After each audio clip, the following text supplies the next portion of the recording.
La toiture de votre demeure commence à vous signifier qu'elle est fatiguée? Faites affaire avec des spécialistes. Toiture Gilles Veilleux Limité. On fait des toitures de tout genre. N'oubliez pas que l'estimation est gratuite. Toiture Gilles Veilleux Limité fait partie de l'Association des maîtres couvreurs du Québec. Pour de l'information, vous composez le 276-1783.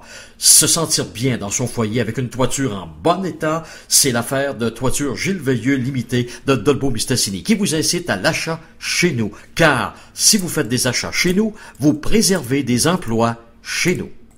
On va parler un peu de boxe. En fin de semaine, il y a un gros combat, un combat qui va poser Chad Dawson à Andre Ward. Évidemment, Ward est considéré, les deux boxeurs sont considérés comme dans des meilleurs boxeurs livre pour livre. On en parle avec Bernard Barré. Salut Bernard. Salut Danny. Bernard, je regarde ça. Andre Ward contre Chad Dawson. Il me semble qu'il y a des attentes, mais il me semble que ce combat-là ne sera pas très excitant par rapport aux deux boxeurs.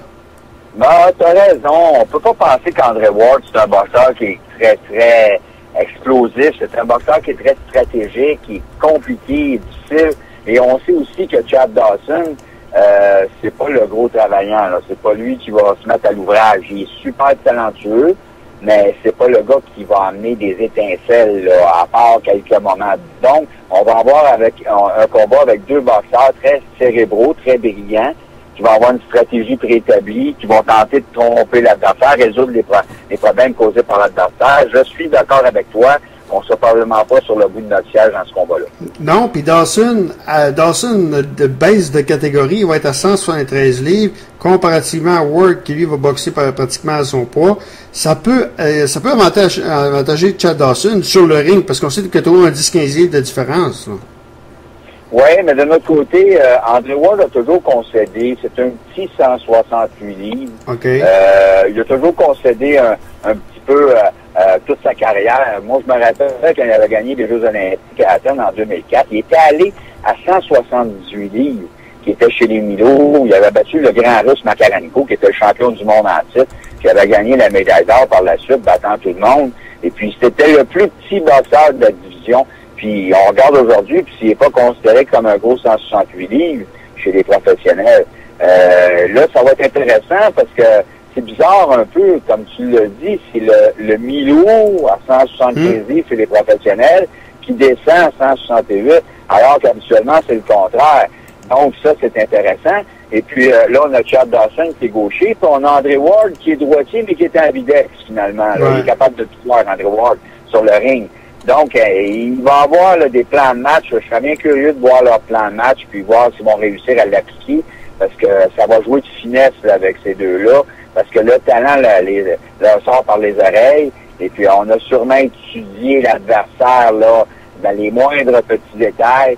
Donc, à ce niveau-là, si on s'entend pas un combat explosif, spectaculaire et brutal, mais à tout le moins, on va avoir un boxeur on va avoir un combat intéressant sur le plan stratégique. Là, ça va jouer aux échecs là, sur le ring. Ah, effectivement. Donc, ça risque d'être très intéressant.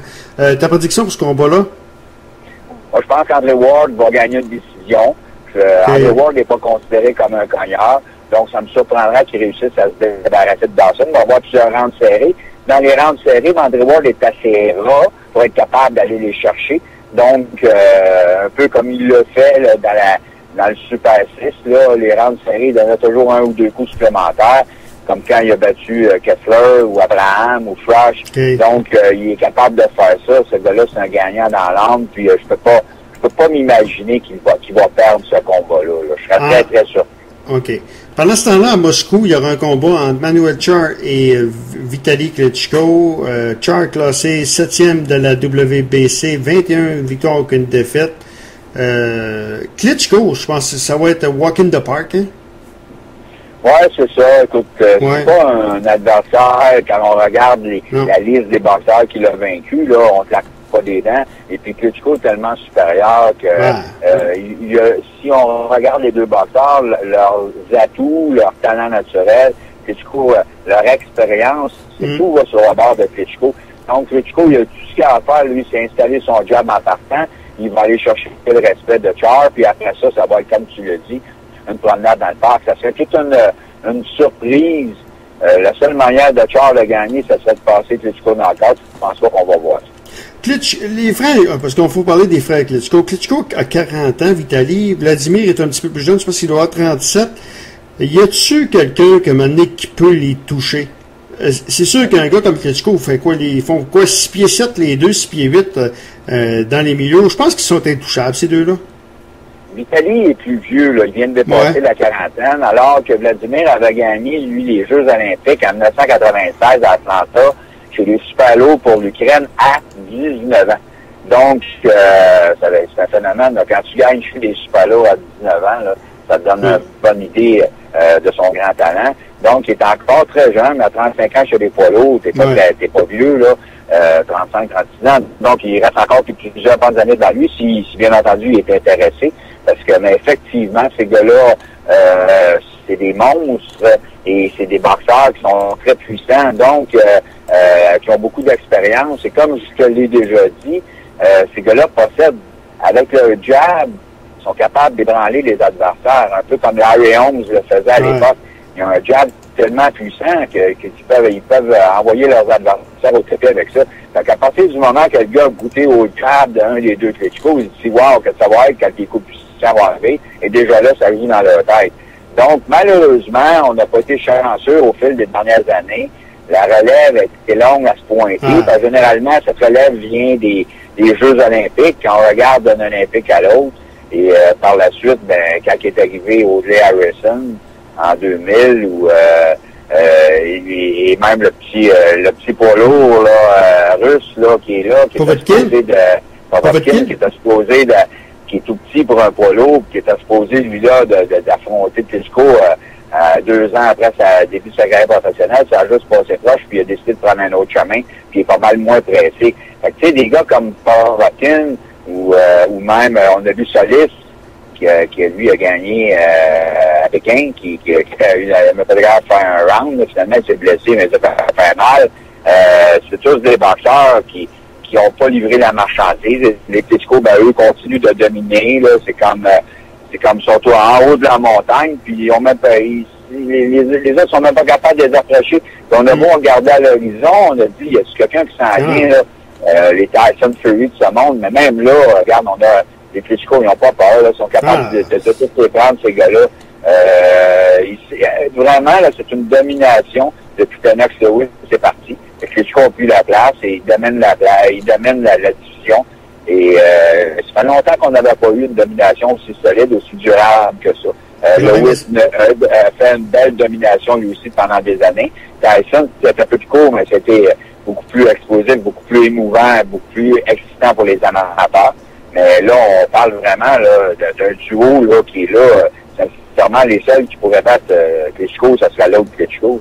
C'est ça. Ils se sont promis que jamais ils ont promis ça. Je pense à leurs parents que jamais que ça va arriver. Puis ça, c'est tout à fait. Non. Puis ils n'ont pas besoin de ça non plus parce que ces gars-là sont multimillionnaires. Pour eux, ils sont allés chez eux demain matin. Puis ils boxent là juste parce que pour eux, c'est de la notoriété. Puis ils sont bien contents, mais ils sont indépendants de fortune. C'est comme Lennox Lewis c'était quand il a pris sa retraite.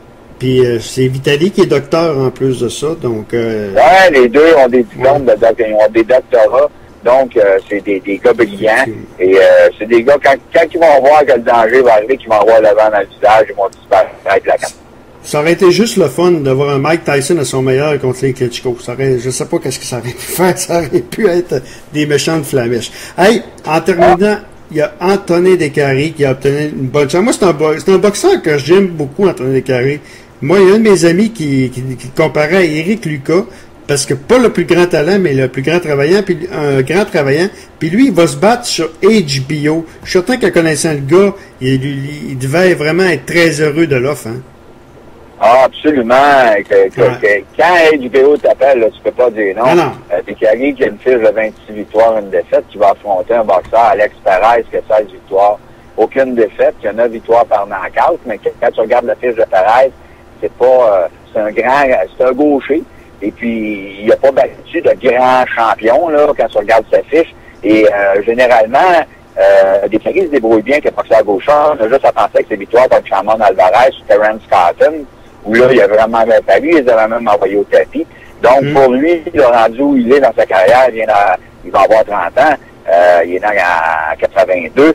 Donc, à ce moment-là, là, il y a une porte qui s'est ouverte, c'est à lui de rentrer dedans puis de sortir de là en grand champion. Lou DiBella n'a pas contacté Yvon Michel pour donner une victoire à Décagui. Lui est convaincu que son gars Perez va battre Décagui, puis Yvon est convaincu du contraire, puis moi aussi.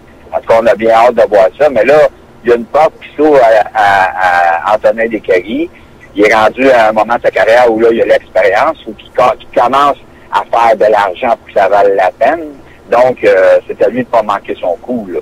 Mais Yvon, pas Yvon, mais Bernard, excuse-moi, à la boxe, je dis souvent, c'est pas comment tu perds, c'est pas de perdre qui est important, c'est comment tu perds. Et une bonne performance de Décagui sur HBO pourrait y ouvrir des portes. Ça dépend toujours comment tu perds aussi. Hein. Ah, c'est certain que c'est un spectacle, hein. Quand tu es sur HBO, sur Showtime, eux comptent beaucoup sur les émotions que tu vas donner aux téléspectateurs. Donc, si tu es capable de... Tu sais, Gatti, il en a perdu des combats, il en a gagné, mais quand il embarquait, on savait que ça pourrait être tout un trailer. Donc, ça va être à Décagui. Décagui n'a pas la puissance pour exciter beaucoup d'amateurs de boxe, mais c'est un boxeur qui est très, très acharné, puis qui est très bon techniquement, puis qui travaille beaucoup en volume de coups aussi. Et écoute, faut bien dire aussi, Décagui, c'est un beau bonhomme, c'est un gars qui paraît bien. Pour la télé, c'est toujours du bonbon. Donc, on a bien hâte de voir comment il va se débrouiller. Mais on espère pour lui qu'il ne manquera pas son coup parce que il y a des boxeurs qui font toute leur carrière en espérant une chance comme ça, puis ils ne l'obtiendront jamais. Là, Décagui, là. Il est sur HBO, manque pas ton coup. C'est-tu HBO After Dark ou c'est un programme en sous-carte? C'est un After Dark? Il me semble que c'est un After Dark. Je ne peux pas te confirmer, mais il y a eu des combats qui ont été contremantés, ce qui a permis justement à Décagui de se faufiler là-dedans. Mais il me semble que c'est After Dark. Mais je ne peux pas te le confirmer à 100%. Okay. Je n'ai pas vérifié. Ben Bernard, justement, on va se reparler quand Anthony Décagui va se battre. Puis d'ici là, porte-toi bien, puis on se reparle bientôt. Bonne fin d'émission, Danny. Voilà, Bernard Barré, notre collaborateur de boxe. Parlant du combat entre Chad Dawson et Andre Ward en fin de semaine.